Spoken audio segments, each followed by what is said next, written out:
UP board कक्षा 10 के प्रिय विद्यार्थियों, संस्कृत विशेषज्ञ यूट्यूब चैनल पर आपका हार्दिक स्वागत है।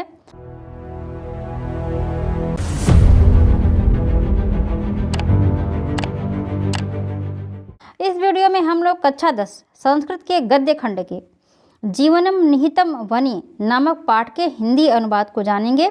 हमारी वीडियो की अपडेट पाने के लिए आप टेलीग्राम चैनल को ज्वाइन कर लें, व्हाट्सएप चैनल को फॉलो कर लें और डिस्क्रिप्शन बॉक्स भी आप चेक कर लें। वहाँ आपको गद्य खंड से संबंधित वीडियो मिलेंगे और पद्य से भी संबंधित वीडियो मिलेंगे, तो वो सब आप ज़रूर देखें और जो भी आपको आवश्यकता हो कमेंट बॉक्स में ज़रूर बताएं।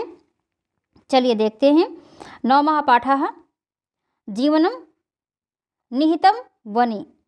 वन में जीवन निहित है। जीवनम निहितम वनि। वनि सप्तमी यानी वन में, निहितम माने निहित है, जीवनम माने जीवन, तो वन में जीवन निहित है। तो वन की महत्ता इसमें हम लोग देखेंगे। मनुष्य से वनों का संबंध अनादिकाल से जुड़ा है। हमारे भौतिक और सांस्कृतिक विकास में वनों की एक अहम भूमिका रही है। वनों की अनुपस्थिति में जीवन की कल्पना करना असंभव है। हमारे पूर्वज इन वनों का पुत्रवत पालन करते थे। वृक्षों का लगाना, उन्हें पोषित करना कर्तव्य माना जाता था। हमारा भी कर्तव्य बनता है कि प्रत्येक मनुष्य अपने जीवन में एक पौधा लगाकर उसे पोषित कर बड़ा करे। केवल पुराना वृक्ष काटना चाहिए और काटने से पहले 2 गुना वृक्ष लगा देना चाहिए। अब देखते हैं इसका जो हिंदी अनुवाद है।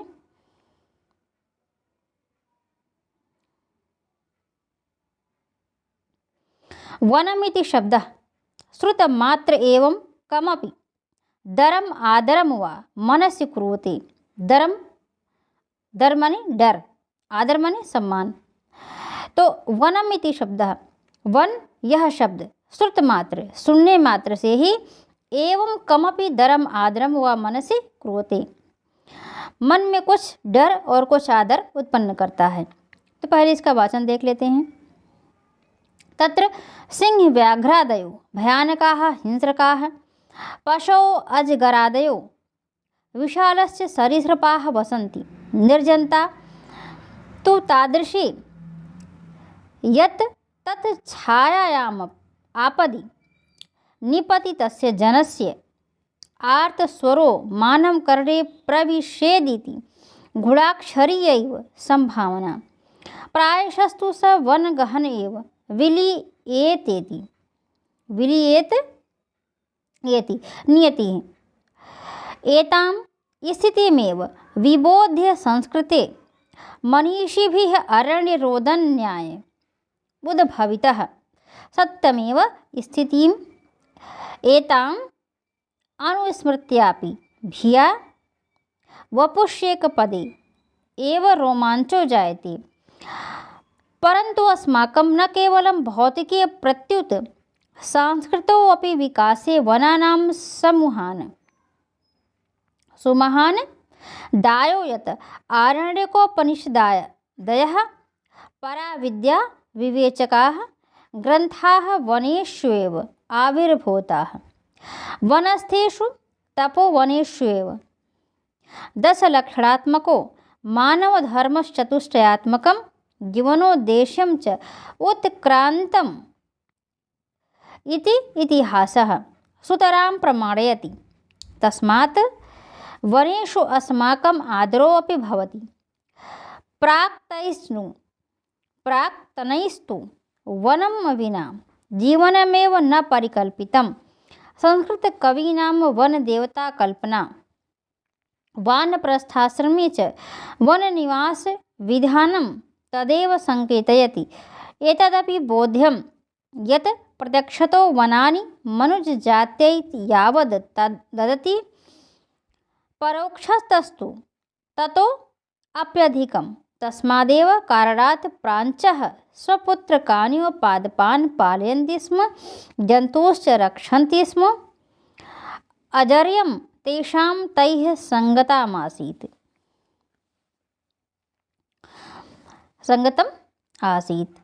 तो इसका अर्थ देखते हैं। वनम इति शब्दः श्रुतमात्र एवं कमपि दरम आदरम व मनसि कुरुते। दरम अर्थात डर, डर का अर्थ है डर। तो वन यह शब्द सुनने मात्र से ही कुछ डर और कुछ आदर उत्पन्न करता है। कहाँ? मनस, मन में।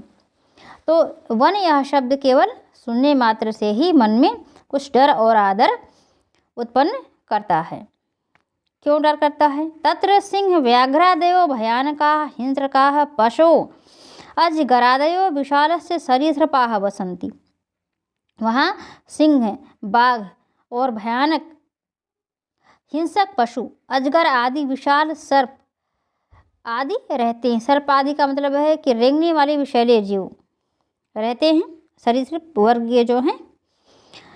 निर्जनता तो तादृशी यत तत् छायायाम आपदि निपति तस्य जनस्य आर्तस्त्रो मानव कर्णे प्रविशेदिति घोड़ाक्षरीयैव संभावना। और निर्जनता तो इतनी होती है, निर्जनता का मतलब जहाँ व्यक्ति न रहे, जन रहित। तो निर्जनता, वहाँ निर्जनता वैसी है कि जैसी छाया में आपत्ति में पड़े, यदि उसकी छाया की आपत्ति में पड़े कोई व्यक्ति, तो उसका क्रंदन, उस मनुष्य का जो है करुण क्रंदन मानव के कान में प्रवेश कर जाए। गुणाक्षरी ये संभावना, संयोग से ही ये संभावना है। तो संयोग से ही ये संभव है, अर्थात वहाँ वन में लोगों का आवास नहीं होता है, तो वहाँ निर्जनता होती, वहाँ लोग भी नहीं होते।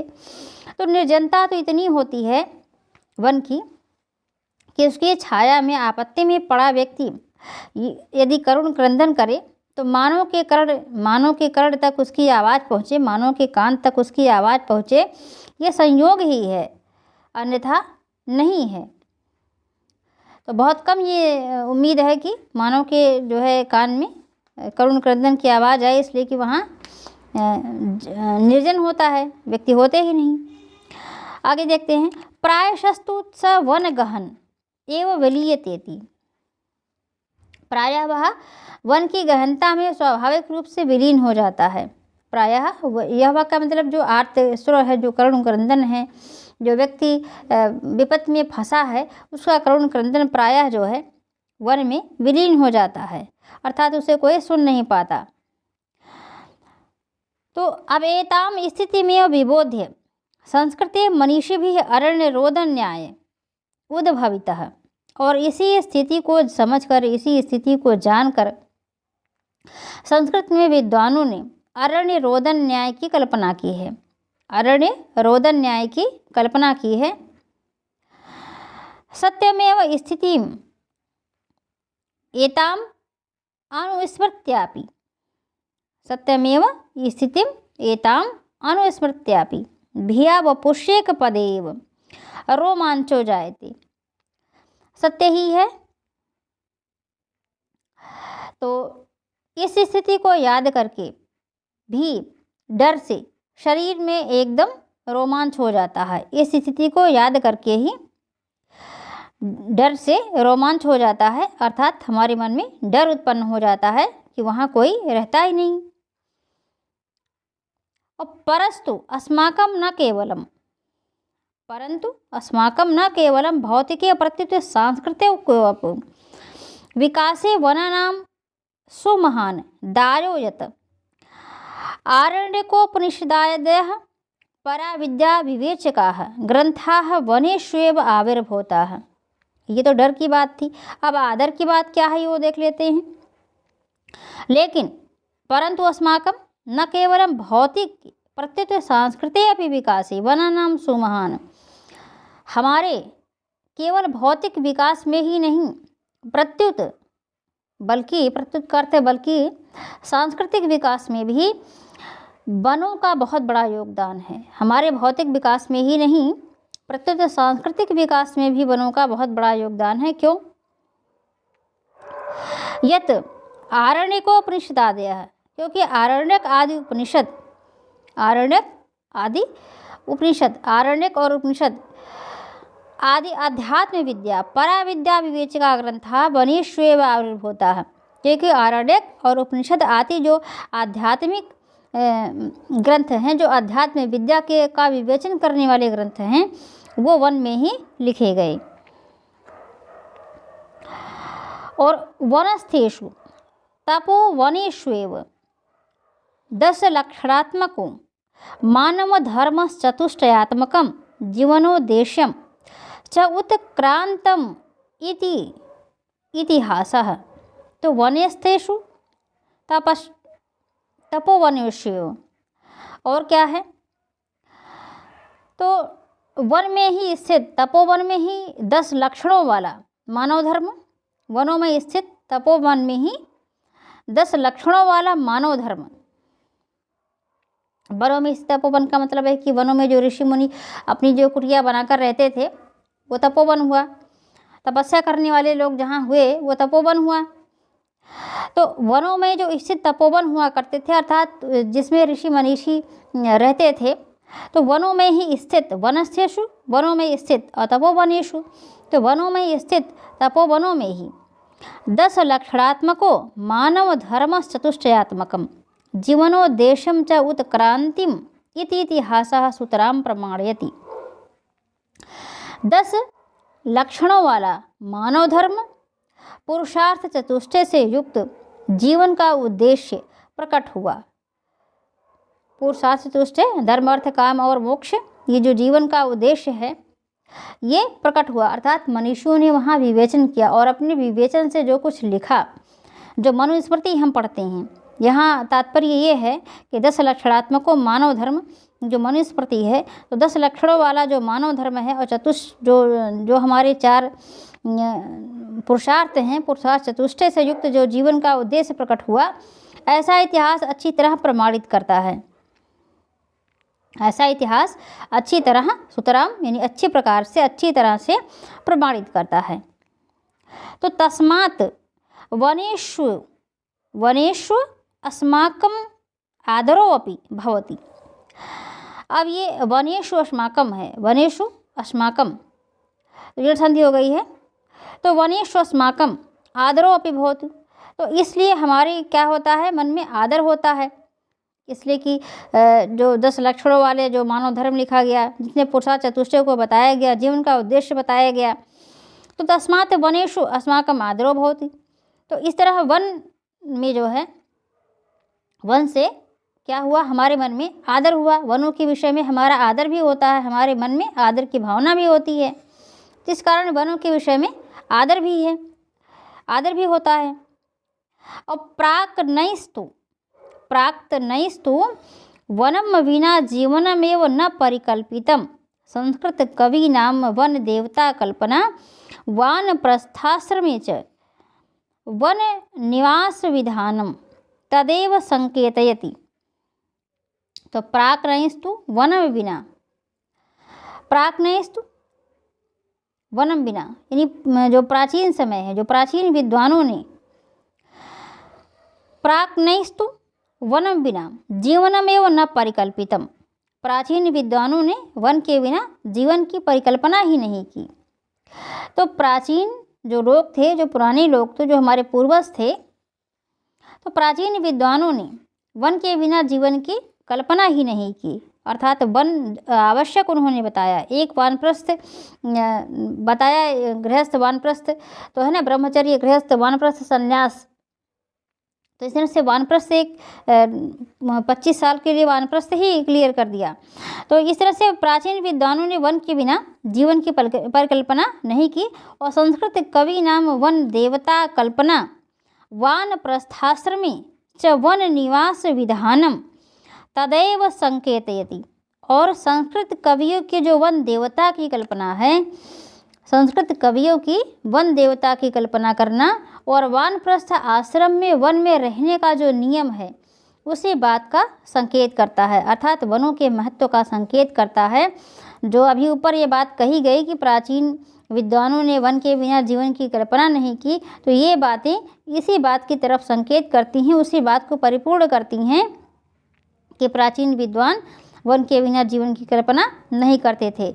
इसलिए कि संस्कृत कवियों ने वन देवता की कल्पना किया और वानप्रस्थ आश्रम में वन में रहने का नियम जो हमें पता चलता है, जैसे अभिज्ञान शाकुंतलम में ही दुष्यंत के लिए बात आई है, कण्व ने कहा कि अपने पुत्र को राजगद्दी पर बैठा कर आओगी, तो ये सब जो बातें थीं और जो वन देवता की बात उसमें भी आई है। तो इस तरह से जो वन देवता की जो कल्पना है और वानप्रस्थ आश्रम की जो बात कही गई। तो वन में रहने का नियम उसी बात का संकेत करता है। एतदपि बोध्यम यत् प्रत्यक्षतो वनानि मनुज जात्यै यावद ददति। एतदपि बोध्यम, और यह भी जानना चाहिए, यह भी समझ लेना चाहिए कि प्रत्यक्ष रूप से वन मनुष्य जाति को जितना देते हैं, प्रत्यक्ष तो अर्थात प्रत्यक्ष क्या है, जो दिखाई पड़ता है, तो प्रत्यक्ष तो वनानि मनुज जाति यावद ददति। प्रत्यक्ष रूप से वन मानव को जो कुछ देते हैं, प्रत्यक्ष का जैसे लकड़ी हमारे पास मिल जाती है, फूल मिलते हैं, पत्ते मिलते हैं, जो कुछ हम देखते हैं, तो मनुष्य यानी मानव जाति को, मनुष्यों को जो देते हैं, परोक्षस्तस्तु ततो अप्यधिकम, परोक्ष रूप से उससे भी ज़्यादा देते हैं जो कुछ हम देख नहीं पाते हैं। परोक्ष क्या है, जो हम देख नहीं पाते हैं, तो परोक्ष रूप से हमें उससे भी ज़्यादा देते हैं, जैसे ऑक्सीजन वगैरह हैं, तो उससे भी ज़्यादा देते हैं। कौन देता है? वृक्ष। और तस्मादेव कारणात् प्रांचः स्वपुत्र कानिव पादपान पालयति स्म। और इसी कारण से प्रांचः, जो पहले के जो लोग होते थे, जो हमारे पूर्वज हैं, प्राचीन लोग, तो इसी कारण से प्राचीन लोग वृक्षों का अपने पुत्र के समान पालन करते थे, अर्थात वृक्षों को महत्व देते थे। तो इसी कारण प्राचीन लोग जो है, जो हमारे पूर्वज हैं, वो अपने पुत्र के समान पौधों का पालन करते थे और वन के प्राणियों की रक्षा करते थे। जंतुश्च रक्षन्ति स्म, और वन्य जो है जीवों की रक्षा करते थे। और अजर्यम तेषां तैः संगतम आसीत्, अजर्यम तेषां तैः संगतम आसीत्, और उनके साथ उनका अटूट संबंध था, अटूट जो टूटने वाला ना हो। अजर्यम, अजर्यम का मतलब है अटूट संबंध, अर्थात हमेशा के लिए। तो अजर्यम तेषां तैः, तो उन तेषाम यानी पूर्वजों का, तैः माने उनके साथ यानी वृक्षों के साथ, संगतम आसीत यानी अटूट संबंध था, तो उन वृक्षों के साथ उन लोगों का अटूट संबंध था।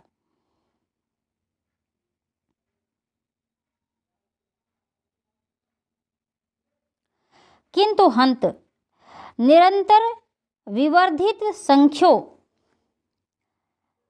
निरंतर विवर्धित संख्यो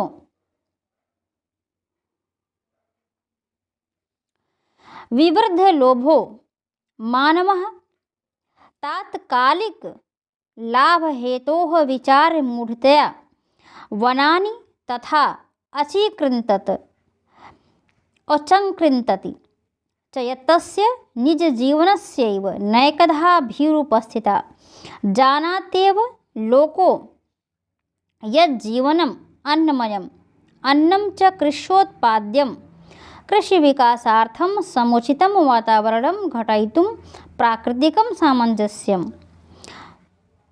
च रक्षितुं वनानाम् आदत्वे यादृश्यावश्यकता न तादृशी क्वापि पुरा अनुभूयत यतो अहर्निशं विद्यमानानां वनानां तावानेवांशो अविशिष्टः यावान् भारत भूभागस्य प्रतिशतं केवलम् 11% आवृणोति तत्राप्य उत्कृष्टवनानि तु प्रतिशत चतुरंशात्मकान्येव अभद्रमिदं यदधुना विश्वस्य सर्वेष्वपि राष्ट्रेषु वनानां रक्षार्थं प्रयासाः क्रियन्ते। भारते अपि सर्वकारेण तदर्थं जनं प्रबोधयितुम् एक आन्दोलनमेव चालितं यदधीनं समये समये नैकत्र वन महोत्सवा आयोज्यन्ते। व्यक्तयः सार्वजनीनाः संस्थाश्चापि वृक्षान् रोपयितुं प्रोत्साह्यन्ते।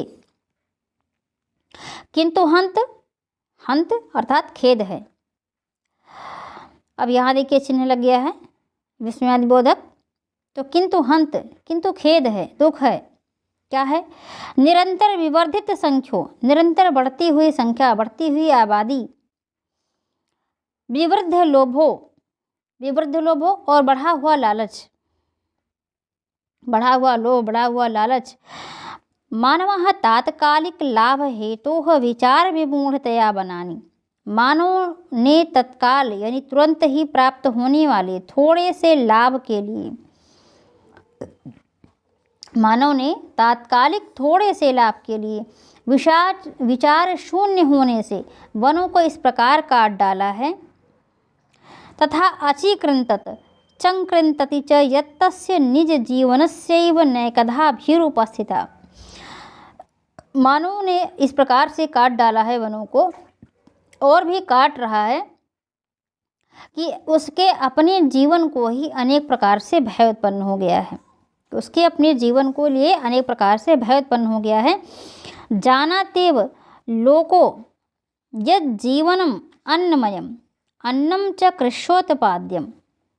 जानातेव अर्थात कि संसार जानता ही है। जानातेव लोको, लोक माने संसार, जानातेव संसार जानता ही है, अर्थात ये बात सभी लोग जानते हैं कि जीवन अन्नमय है। यद जीवनम अन्नमयम, जीवन अन्नमय है, अर्थात अन्न से ही जीवन संभव है, अन्न से ही मनुष्य का भरण पोषण होता है, मनुष्य का पालन होता है, तो जीवन अन्नमय है। और अन्नम च कृष्योत्पाद्यम, और अन्न कृषि से उत्पन्न होता है, खेती से उत्पन्न होता है। और कृषि विकासार्थम समुचितम वातावरणम घटयितुम प्राकृतिकम सामंजस्यम च रक्षितुम वनानाम आदत्वे यादृश्य आवश्यकता न तादृशी क्वापि पुरा अन्वभूयत। और कृषि के विकास के लिए समुचित वातावरण उत्पन्न करने में और प्रकृति के संतुलन की रक्षा करने में या बनाए रखने में आज के समय में वनों की जैसी आवश्यकता है, ऐसी पहले नहीं अनुभव की गई। तो कृषि के विकास में वातावरण उपस्थित करने में, कृषि के विकास के लिए समुचित वातावरण उपस्थित करने में और प्राकृतिक सामंजस्य बनाए रखने में वनों की जैसी आवश्यकता आज महसूस की जा रही है, वैसी पहले नहीं थी। यतो अहर्निशम विद्यमानानां वनानां तावानेवांशो अविशिष्टः यावान् भारत भूभागस्य प्रतिशतं केवलम 11 आवृणोत्, 11 अंशम आवृणोत्। क्यों ऐसी आवश्यकता क्यों हो रही है? क्योंकि दिन रात विद्यमान वनों का उतना ही अंश बचा है जितना कि भारत की भूमि के केवल 11% भाग को ही ढक पाता है। क्योंकि विद्यमान वनों का उतना ही अंश बचा है, अहर्निशम दिन रात जो है विद्यमान वनों का उतना ही अंश बचा है जितना कि भारत के भूभाग का केवल 11% है। केवलम 11 माने 11, तो 11% है। और तत्रापि उत्कृष्ट वनानि च प्रतिशतं चतुःअंशात्मकान्येव, और उसमें से जो अच्छे वन हैं उनका प्रतिशत तो केवल 4 है। जो अच्छे वन हैं वो केवल 1/4% ही हैं। तो केवल अच्छे वन 1/4% हैं और वैसे भारत की भूभाग का 11% वन है। भद्रमिदं यदधुना विश्वस्य सर्वेष्वपि राष्ट्रेषु वनानां रक्षार्थं प्रयासाः क्रियन्ते। भद्रमिदं, तो यह अच्छा है कि अब विश्व के सभी राष्ट्रों में वनों की रक्षा के लिए प्रयास किए जा रहे हैं। अधुना माने इस समय, विश्वस्य यानी विश्व के, सर्वेष्वपि सभी राष्ट्रों में वनों की रक्षा के लिए प्रयास किए जा रहे हैं। भारतीय अपि सर्वकारेण तदर्थं जनं प्रबोधयितुम् एक आंदोलनमेव चालितम। भारत में भी सरकार ने उसके लिए लोगों को जागरूक करने के लिए एक आंदोलन चला रखा है। यदधीनं समय समय नैकत्र वन महोत्सवाः आयोज्यन्ते, और जिसके अंतर्गत समय समय पर अनेक जगह पर वन महोत्सव आयोजित किए जाते हैं। व्यक्तयः सर्वजनीनाः संस्थाश्चापि वृक्षान् रोपयितुं प्रोत्साहन्ते, और व्यक्तियों और सार्वजनिक संस्थाओं को भी वृक्ष लगाने के लिए प्रोत्साहित किया जाता है। तो देखते हैं अगला पैराग्राफ, अगला गद्यांश।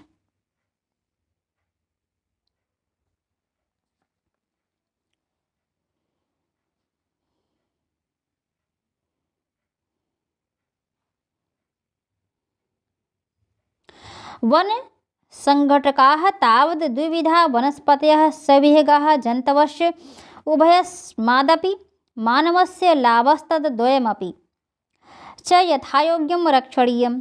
वृक्षोभ्यो न केवलं फलानि पुष्पाणि ईन्धनानि भवनयोग्यानि च काष्ठानि अपि तु भयसज्जे समुचितानि नानाप्रकाराणि वल्कलं मूलपत्राणि वस्तून्यपि लभ्यन्ते नानाविधौ औद्योगिकोत्पादन समुचितानि जतूनि तैलानि और तदितर द्रवपदार्थाश्चापि प्राप्यन्ते। स्वास्थ्यकरं मधुरं सुस्वादु औषधभोजनं मधु अपि।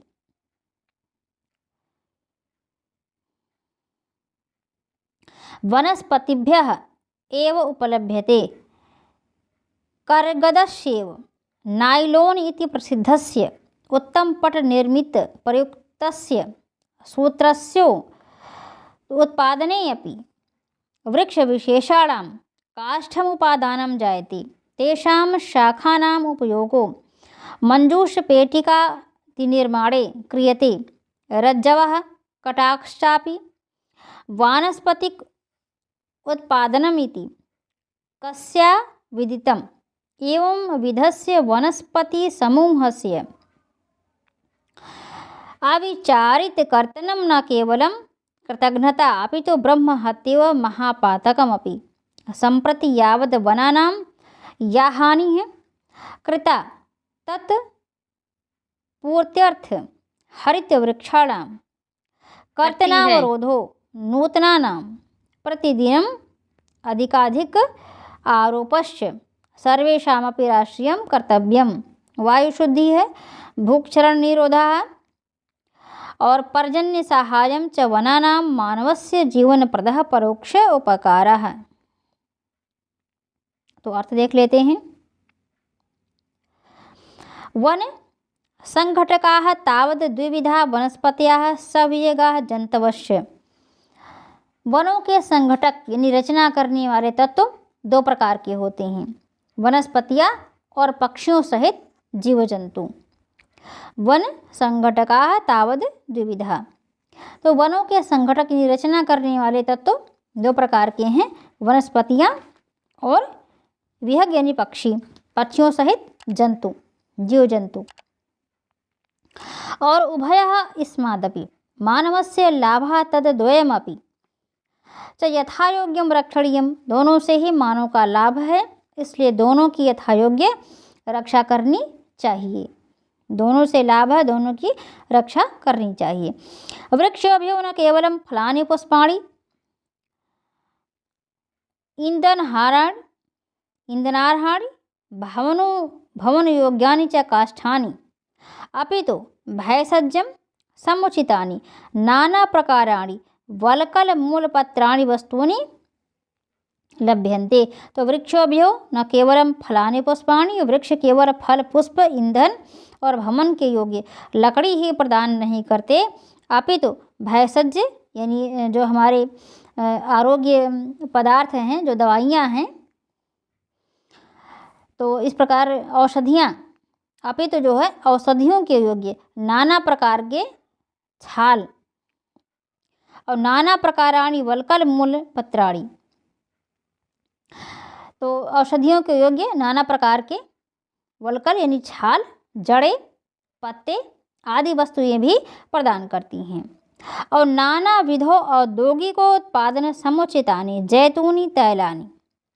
और नाना प्रकार के अनेक प्रकार के जो औद्योगिक उत्पादन हैं के योग्य लाख तेल और द्रव पदार्थ भी प्राप्त होते हैं। जैतूनी का मतलब होता है लाख, और तैलानी तैल, और तदितर द्रव पदार्थ और द्रव पदार्थ भी प्राप्त होते हैं। स्वास्थ्यकरम मधुरम सुस्वादु औषध भोजनम मधु अपि। स्वास्थ्यकारी मीठा स्वादिष्ट और औषध में खाने योग्य शहद। स्वास्थ्यकारी मीठा और स्वादिष्ट औषध में खाने योग्य शहद भी वनस्पतिभ्यः एव उपलभ्यते, वनस्पतियों से ही प्राप्त होता है। कर्गदस्यैव नाइलोन इति प्रसिद्धस्य उत्तमपट निर्मित प्रयुक्तस्य सूत्रस्योत्पादने अपि वृक्षविशेषाणां काष्ठम उपादानं जायते।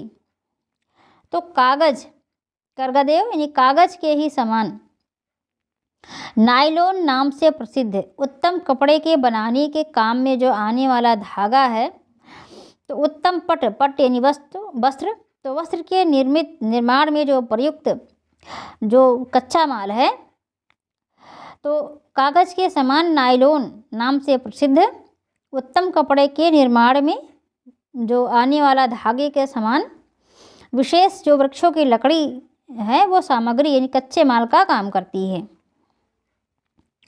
तेषां शाखानाम उपयोगो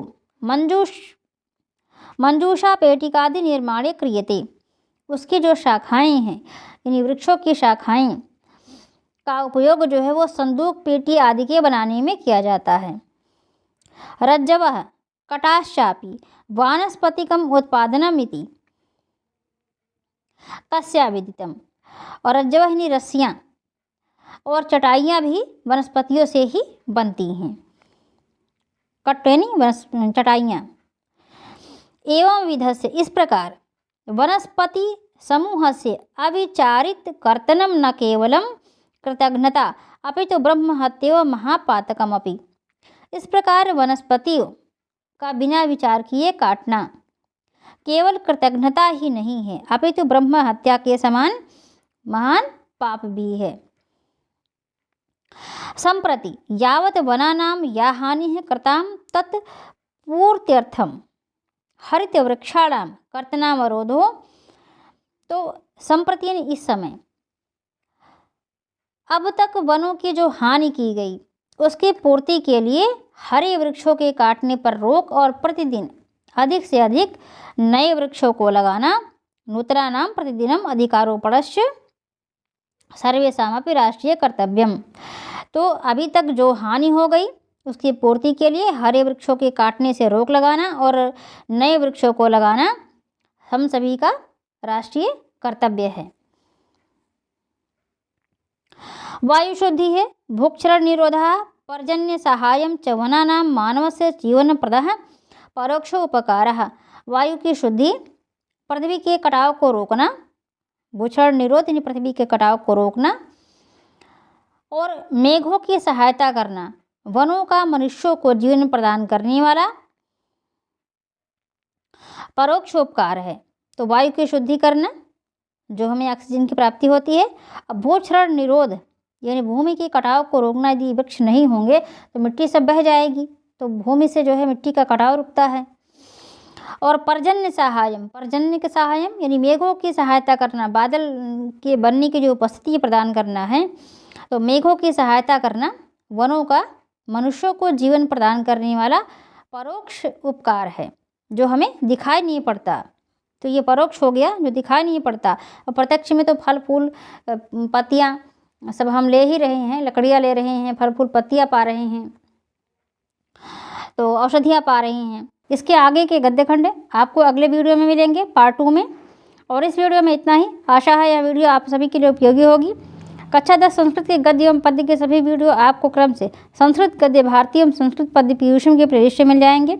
आप हमें सोशल मीडिया पर भी फॉलो कर सकते हैं, सभी के लिंक नीचे डिस्क्रिप्शन में दिए गए हैं। वीडियो से संबंधित अपडेट के लिए टेलीग्राम चैनल को ज्वाइन कर लें और व्हाट्सएप चैनल को फॉलो कर लें। वीडियो को लाइक करें, शेयर करें। वीडियो कैसा लगा ये अवश्य बताएं। चैनल को सब्सक्राइब करें। मिलते हैं अगले वीडियो में। तब तक आप सभी पढ़ते रहें, स्वस्थ रहें और प्रसन्न रहें।